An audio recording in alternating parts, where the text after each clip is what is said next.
Bonjour à tous, de retour dans votre rubrique hebdomadaire La pensée démasquée. L'une des valeurs les plus précieuses dans la vie en société est probablement celle de la compassion et la solidarité. Mais d'après vous, à quel point véritablement cette vertu doit-elle nous préoccuper? Dans la paracha de cette semaine, Kitavo, nous y trouvons la mitzvah des prémices, les bikurim. En effet, Dieu a informé les Juifs qu'à leur entrée en Israël, ils devraient apporter au temple de Jérusalem les premiers fruits cueillis et par lesquels la terre fut bénie. Et ce, en signe de gratitude pour tout le bien qu'Hachem leur a prodigué. Or, il s'avère concrètement que cette mitzvah fut réellement accomplie, non dès leur arrivée en Terre Sainte, mais seulement 14 ans plus tard. C'est-à-dire après 7 années correspondantes à la conquête du pays et 7 autres relatives à l'installation de toutes les tribus. L'on pourrait pourtant s'interroger, pourquoi fallait-il attendre tout ce temps afin d'apporter cette offrande?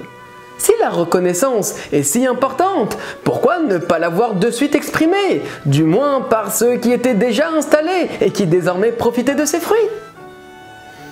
En réalité, les bikurim étaient la manifestation d'une grande joie de la part des Juifs, comme il est justement précisé dans la Torah à propos de ce commandement. Le rabbi nous explique qu'un Juif, même confortablement installé, était incapable de ressentir de joie véritable tant que son prochain se trouvait toujours en situation précaire. C'est la raison pour laquelle il fallut attendre que tous soient définitivement établis pour exprimer enfin leur joie à travers l'accomplissement de cette mitzvah. Mes chers amis, le message est très clair. La situation d'autrui, qu'elle soit matérielle ou spirituelle, ne peut pas nous laisser indifférents.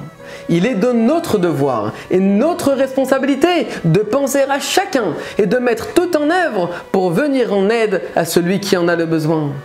Alors, Hachem se préoccupera également de notre bien-être et nous bénira d'une bonne et douce année. Shabbat Shalom et à la semaine prochaine!